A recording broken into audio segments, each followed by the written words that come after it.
क्या है आध्यात्म? दर्शन, चिंतन धारा, विद्या या संस्कृति की परंपरागत विरासत। आध्यात्म दर्शन यानी जीवन का शाश्वत सत्य।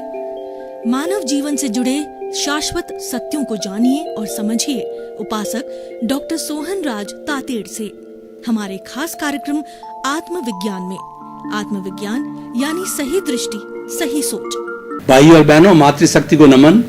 स्टूडियो में आपका हार्दिक स्वागत है, अभिनंदन है, सत्कार है। आत्मविज्ञान साइंस ऑफ द सोल कार्यक्रम के अंतर्गत हम आपको सही दृष्टि, सही सोच, राइट विजन, राइट थिंकिंग के तहत आपकी जितनी नकारात्मक सोच है, आपके जितने मिथ्यात्व दृष्टिकोण हैं, आपका जितना गलत सोच है, आपके जितने अविधायक भाव है, उनको विधायक भावों के अंदर इस कार्यक्रम के तहत बदलते हैं।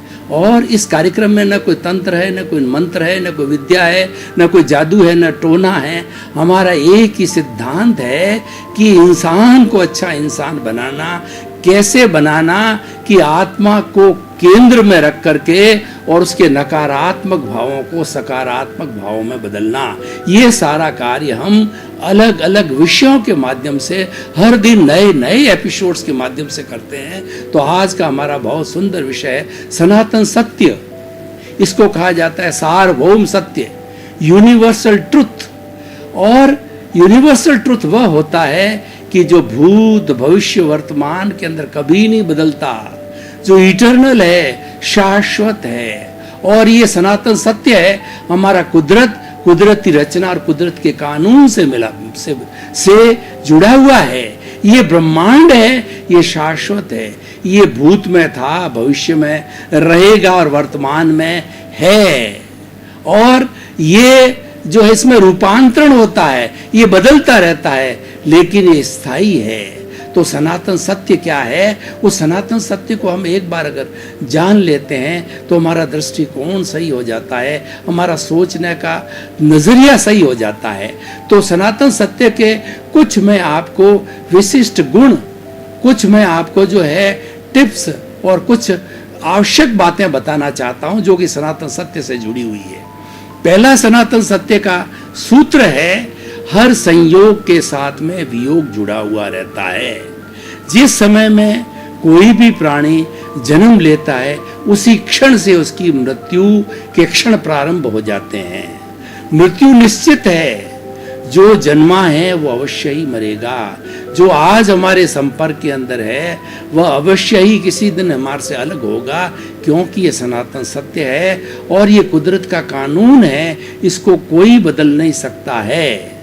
तो इसीलिए हर संयोग, आज सुख है तो कल दुख आएगा, दुख के बाद सुख आता है, सुख के बाद दुख आता है। ऐसा कभी नहीं होता है कि लगातार सुख बना रहता है या लगातार दुख बना रहता है। इसको हम पर्याय कहते हैं, उसको मोड्स कहा जाता है।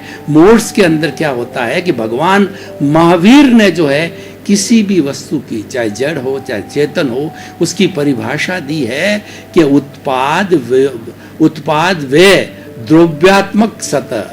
कोई भी सत का मतलब किसी वस्तु का अस्तित्व, किसी भी वस्तु का अस्तित्व तब है जबकि वह उत्पाद और व्यय करती है, जबकि वो हर क्षण बदलती रहती है। कैसे बदलती है, मैं एक उदाहरण के द्वारा आपको क्लियर करना चाहता हूँ। उदाहरण के द्वारा, मुहावरों के द्वारा, कहावतों के द्वारा, कहानियों के द्वारा कोई बात बताई जाती है तो वो आराम से हृदयंगम आत्मसात हो जाती है। भाई और बहनों, किसी एक महिला के हाथ के अंदर कंगन पहने हुए हैं, काफी लंबे समय से वो कंगन पहन रही है। एक बार उसके मन के अंदर विचार आया कि इन कंगनों को बदल करके मैं नेकलेस बना दूं ताकि थोड़ा चेंज आ जाए। तो उसने सोनी के पास जाकर के और बैंगल्स का नेकलेस बनाया। तो नेकलेस बना, वो उत्पाद हुआ, वह उत्पन्न हुआ। और जो बैंगल्स टूटी वह व्यय हुआ, वो उसका नाश हुआ। तो ये उत्पाद और व्यय दोनों होने से मोड है, दोनों मोड्स हैं, दोनों पर्याय है। लेकिन दोनों स्थितियों में जो बात समझने की है कि चाहे बैंगल्स हो चाहे नेकलेस हो, लेकिन वो सोना ही है। दोनों स्थितियों के अंदर वह सोना ही है। तो ये एक सनातन सत्य है कि हर उत्पाद और व्यय का होना जरूरी है, और उत्पाद व्यय के साथ साथ के अंदर ही द्रव्य बना रहता है, तभी किसी वस्तु का अस्तित्व है। तो हम बात कर रहे थे कि हर संयोग के साथ वियोग जुड़ा हुआ है। आज हम जन्मे हैं, कल चले जाएंगे। आज हमको जो माता पिता मिले हैं, पत्नी मिले हैं, जो सुख मिले हैं, सुविधाएं मिले हैं, भाई बहन वगैरह कुछ मिले हैं, कल वो हमसे जुदा हो जाएंगे। और उस सुख की जगह सुख कब आता है? जब हमारे पुण्योदय होता है, और पुण्योदय का ग्राफ जब समाप्त हो जाता है तो पापोदय स्टार्ट होता है। इस पूरे जीवन के अंदर पुण्य और पाप दो ही चीजें हैं। उन पुण्य पाप के झूले में हम झूलते रहते हैं, और उन पुण्य और पाप से ही सुख दुख की अनुभूति होती है। और ये पुण्य पाप पूर्व जन्म के अंदर हम जैसे डीड्स करते हैं, जिस तरीके हम कॉज डाल के आते हैं, उसके अनुरूप जो है हमारे कर्म बीज पड़ते हैं। कर्म बीज से कर्म फल बनता है, और कर्म फल से जो है हमको ये सुख दुख की अनुभूति होती है। जब हमारा पापोदय प्रारंभ होता है तो हमारे कष्ट है, पीड़ा है, दुख है, दर्द है, कलह है और पैसे की कमी है, ये सब प्रारंभ हो जाता है। तो एक सनातन सत्य आप याद रखें कि हर संयोग के साथ वियोग जुड़ा हुआ है। दूसरी बात जो है कि कारण के बिना कार्य नहीं होता है। Without cause there is no effect at all. If something is to happen, there will be some reason behind the occurrence of the event. हम बीमार पड़े तो बीमार पड़ने का कोई न कोई कारण अवश्य होगा, कि हमने जंक फूड खाया होगा, हमने बासी फूड खाया होगा, या बेमेल की चीज खा ली होगी, या जो है हमने कुछ न कुछ ऐसे टॉक्सिन्स का उपयोग कर लिया होगा तो जिससे हम बीमार पड़े। हम इस जन्म के अंदर क्यों आए? हम इस जन्म में, इसका कारण क्या है? इसका कारण है कॉजल बॉडी। हमारी आत्मा के साथ के अंदर जो लिंग शरीर, जो कॉजल बॉडी और जो कार्बन शरीर जुड़ा हुआ है वो कारण है, और कार्य हमारा ये जन्म है, ये आयुष्य कर्म है। उस कारण के कारण जो है वो हमें ये जीवन मिलता है, 60 साल, 70 साल, 80 साल, 90 साल, और वो पूरा होने के बाद के अंदर हम राम नाम सत्य को चले जाते हैं, हम इस दुनिया से विदा हो जाते हैं। तो इसीलिए कारण के बिना कार्य नहीं होता है। जो मिट्टी, जो हमारा घड़ा बनता है मिट्टी का, तो जो मिट्टी है, मिट्टी का जो लोच है, उस जो है चिकनी मिट्टी के लोच के कारण घड़ा बनता है, और उसमें निमित्त होते हैं, कुम्हार होता है, चाक होता है, इत्यादि वगैरह है, वो सब निमित्त कारण होते हैं। लेकिन मुख्य उपादान कारण जो होता है वो मिट्टी होती है, उसके कारण जो है घड़ा बनता है। तो मिट्टी तो कारण है, उपादान कारण है, मुख्य कारण है, ओरिजिनल कारण है, और उसकी निष्पत्ति जो है घड़ा है। तो कारण के बिना कार्य कभी भी नहीं होता है, ये दूसरा शाश्वत सत्य है। तीसरा शाश्वत सत्य यह है कि ये पूरा ब्रह्मांड है, ये पूरा ब्रह्मांड जो है वो आपस में रिलेटिव दृष्टि से जुड़ा हुआ है, और इसके अंदर 84 लाख जीवा योनियां भरण पोषण करती है, और वो उनका रूपांतरण होता है। इस पूरी सृष्टि की कभी भी एनर्जी समाप्त नहीं होती है। आइंस्टीन ने ब्रह्मांड की एनर्जी के लिए सिद्धांत दिया, E = mc²। E है पूरे ब्रह्मांड की एनर्जी है, m है जो इसको जो पुद्गल द्रव्य है उसका जो मास है, और c² जो एक कांस्टेंट है। तो इसका अर्थ यह हुआ कि इस ब्रह्मांड के अंदर जितने भी जड़ और चेतन कार्य करते हैं, तो जो कोई भी एनर्जी होती है वह कांस्टेंट रहती है हर युग के अंदर, हर समय के अंदर। ये शाश्वत सत्य, ये कुदरत का कानून है, और ये कुदरत की रचना है। कुदरत के ऊपर कोई नहीं है, सबको जन्म देने वाली, सबका भरण पोषण करने वाली, और सबको कार्य ऊर्जा देने वाली है। ये हमारी प्रकृति माँ, ये कुदरत है। इस कुदरत को हमें नमन करना चाहिए, और कुदरत के ऊपर कोई नहीं है। कुदरत एक सार्वभौम सत्य है और एक सनातन सत्य है।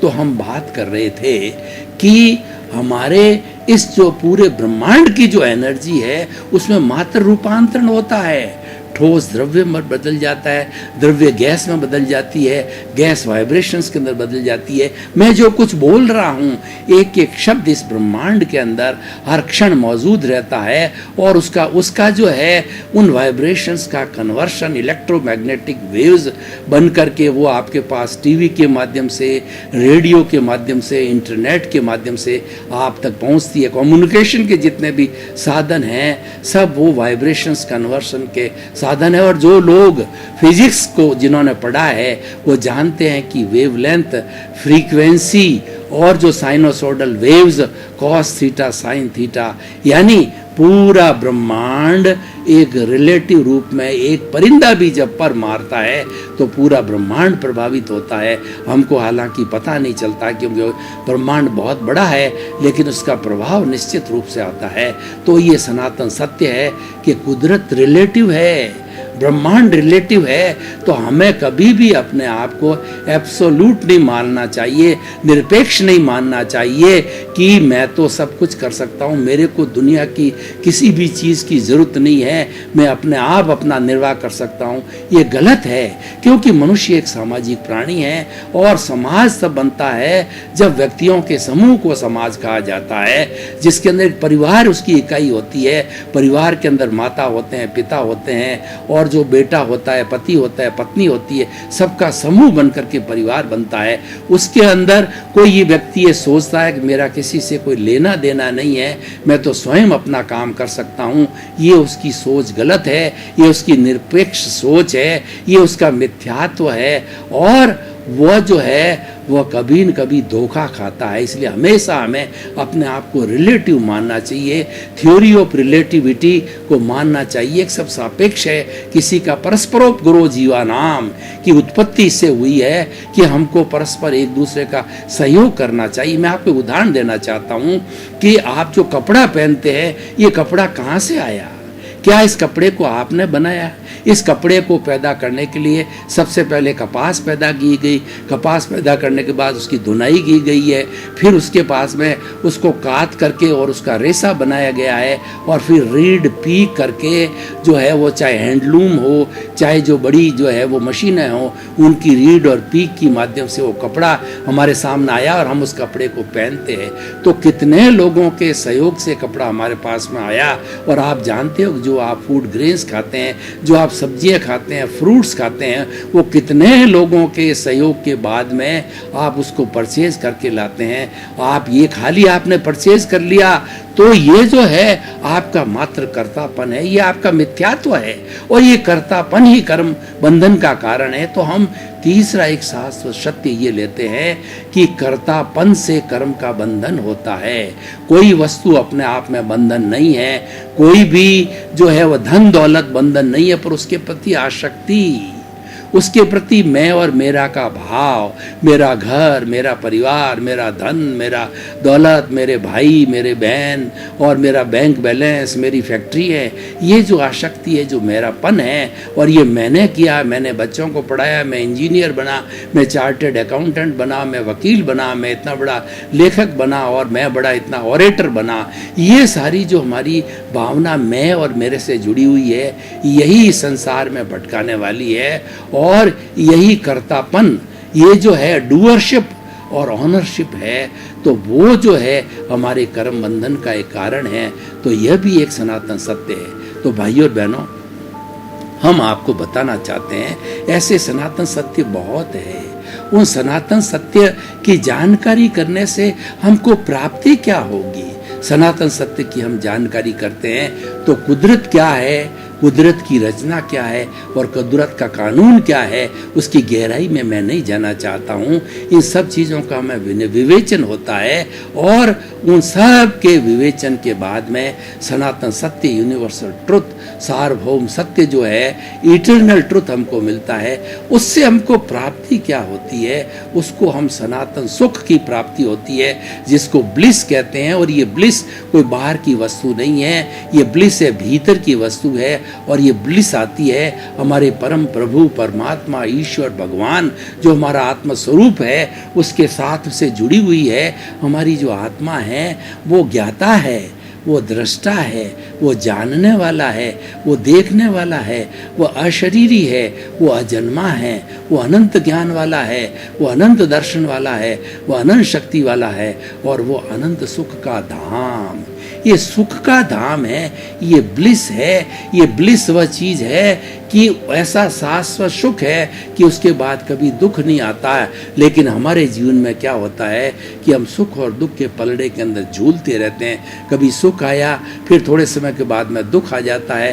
तो इस तरीके से सुख दुख के पलड़े के अंदर हम झूलते रहते हैं और हम बड़ी कठिनाई में आ जाते हैं। हम ये चिंतन करते हैं कि हमको शाश्वत सुख मिले, हमको स्वयं का मकान मिले, हमें किराए का मकान बार बार बदलना पड़ता है, फर्नीचर टूटता है, उसकी रिपेयरिंग करानी पड़ती है और हम डिस्टर्ब होते हैं। हमारे जीवन का जो तौर तरीका होता है हर मकान के अंदर अलग अलग हो जाता है। हम वो चाहते नहीं, हम चाहते हैं कि घर का मकान बने।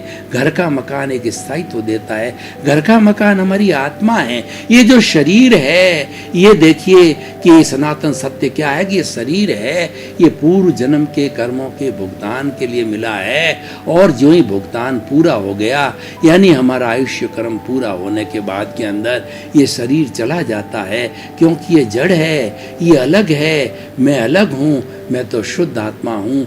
और शुद्ध आत्मा चेतन की अवस्था होती है, सुख की अवस्था होती है। इसको भेद विज्ञान कहा जाता है। हम दोनों पड़ोसी हैं, दोनों एक साथ रहते हैं, क्योंकि हम जन्म जन्मांतर से एक साथ जुड़े हुए हैं। जब तक कि हमारा ये कर्म शरीर जो है, जो हमारी कॉजल बॉडी लिंग शरीर है, शून्य नहीं हो जाता, ये जड़ तत्व बिल्कुल जब अलग नहीं हो जाता चेतना से, तब तक हमें ये सारे भुगतान करने पड़ेंगे।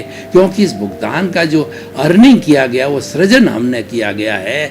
तो इसीलिए हमारा जो है ना तो ब्लेम होना चाहिए, नो क्लेम होना चाहिए किसी के ऊपर। हम किसी को दोषी देखते हैं तो ये ब्लेम कहलाता है, और क्लेम ये होता है कि हम अपेक्षा रखते हैं कि हमारा बेटा जिसको हमने बड़ा किया है और जिसको पाला है पोसा है, वो हमारी बुढ़ापे में सेवा करे, करे या न भी करे, आपने तो अपना जो है कर्तव्य का वाहन किया। इसीलिए सनातन सत्य को जानना चाहते हैं, जीवन को सुखी बनाना चाहते हैं, तो अब आप निष्काम कर्म की थ्योरी जो गीता में कही गई उसका पालन करिए कि मनुष्य को हर क्षण कर्म करना ही पड़ता है। ऐसा कोई क्षण नहीं आता जीवन के अंदर जबकि हम कर्म नहीं करते हैं। हमारे मन वचन काया से सारे कर्म किए जाते हैं, और रात्रि के समय के अंदर जब हम सो जाते हैं तो मन जो है वह हमें कई तरह के स्वप्न देखता है, कई तरह के दृश्य देखता रहता है। उस वक्त भी कर्म बंद नहीं होता, यानी जो जन्मता है मृत्यु लेता है उसके बीच में कर्म कभी भी बंद नहीं होता है। जब कर्म करना बंद नहीं होता है तो कर्म को जो है एक सिस्टमेटिक तरीके से किया जाए, उस कर्म को जो है हमें ऐसी तरीके से किया जाए कि हमारे नए कॉज नहीं पड़े, नए कर्मों का बंद नहीं हो और हमें जन्म जन्मांतर में भटकना नहीं पड़े। तो भाई और बहनों, हम निष्कर्ष की भाषा में आपको बताना चाहते हैं कि आप सनातन सत्य को जानिए। जब फंडामेंटल ट्रुथ हमको मालूम पड़ जाएगा, जब हमको यूनिवर्सल ट्रुथ मालूम पड़ेगा, जब हमें इटरनल चीज़ मिल जाएगी, जैसे हमें शाश्वत सत्य मिल जाएगा, तो सनातन सुख की प्राप्ति होगी। और वह प्राप्ति होने के बाद में कुछ भी करना शेष नहीं है। और मानव जीवन का जो हमारा चरमोत्कर्ष उद्देश्य है कि वो सनातन सत्य की प्राप्ति करे, यूनिवर्सल ट्रुथ की प्राप्ति करे। तो कुछ टिप्स मैंने आपको सनातन सत्य के बताए हैं। तो अगर हम आज के इस एपिसोड को जो है वो ओपन टू द ऑडियंस करते हैं, यानी इसकी रिलीवेंस को और इसकी जो है उपयोगिता को, इसके वायबिलिटी को हम जज करना चाहते हैं, तो हम पाएंगे कि जब हम इन सनातन सत्य को, यूनिवर्सल ट्रुथ को जानेंगे, यूनिवर्सल ट्रुथ कई हो सकते हैं, बहुत से हो सकते हैं, उन सबको जानना चाहिए।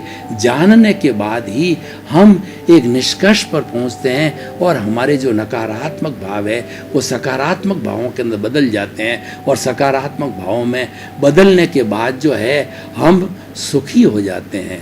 तो भाइयों और बहनों, ये विषय जो है हमारा सनातन सत्य का है, बहुत ही सुंदर विषय है। इसको जीवन के अंदर उतारना चाहिए और हर व्यक्ति को ये जिज्ञासा करनी चाहिए कि आखिर सनातन सत्य क्या है। हमारा आत्मविज्ञान कार्यक्रम सनातन सत्य से जुड़ा हुआ है, कुदरत की रचना और कुदरत के कानून से जुड़ा हुआ है। सभी मिलाकर के कंपोजिट प्रोग्राम है जिसके केंद्र आत्मा है। उस आत्मा को केंद्र मान करके, उस आत्मा की अवस्थिति, उसकी हाजिरी मान करके हम सारे कार्यकलाप करते हैं, क्योंकि वही हमारा नियंता है, वही हमारा प्रभु है, वही हमारा भगवान है, वही ईश्वर है, वही वो परमात्मा है जो हमारी जो आत्मा की 3 स्टेजेज है। एक तो जीवात्मा है, एक अंतरात्मा और एक परमात्मा है।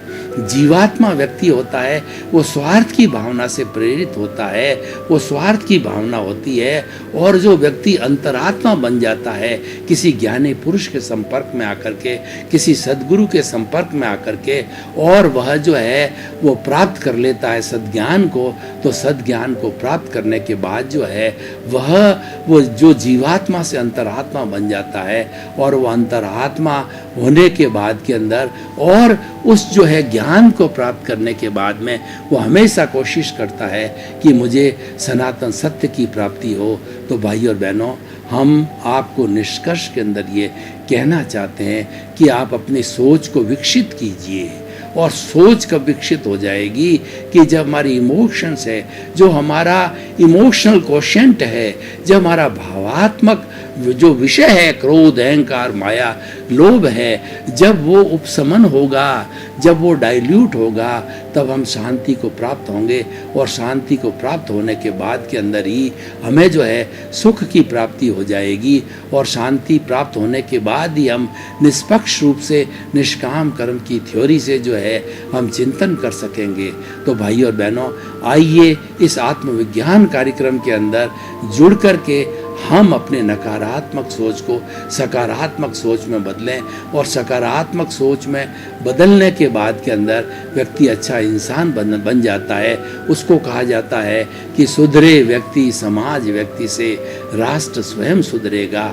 हम इंसान को सुधारना चाहते हैं। भाई और बहनों, आपका बहुत बहुत धन्यवाद। आप आत्मविज्ञान कार्यक्रम बराबर देख रहे हो और देखते रहिए। आत्मविज्ञान कार्यक्रम की आत्मा हो और आपके जो है जिज्ञासाएं, क्यूरियोसिटीज, आपके प्रश्न हैं, हमको बराबर पीछे लिखे हुए हमारे ईमेल और हमारा मोबाइल ऐप और जो है हमारा वेबसाइट से हमको प्राप्त होते रहते हैं। और उसी के अनुरूप आपका समाधान करने के लिए हम नए नए एपिसोड बनाते हैं। तो इसी क्रम में आपका जीवन आनंदमय हो, मंगलमय हो, सुखमय हो। आपके प्रति बहुत बहुत शुभकामना। क्या है आध्यात्म? दर्शन, चिंतन धारा, विद्या या संस्कृति की परंपरागत विरासत। आध्यात्म दर्शन यानी जीवन का शाश्वत सत्य। मानव जीवन से जुड़े शाश्वत सत्यों को जानिए और समझिए उपासक डॉक्टर सोहन राज तातेड़ से हमारे खास कार्यक्रम आत्मविज्ञान में। आत्मविज्ञान यानी सही दृष्टि, सही सोच।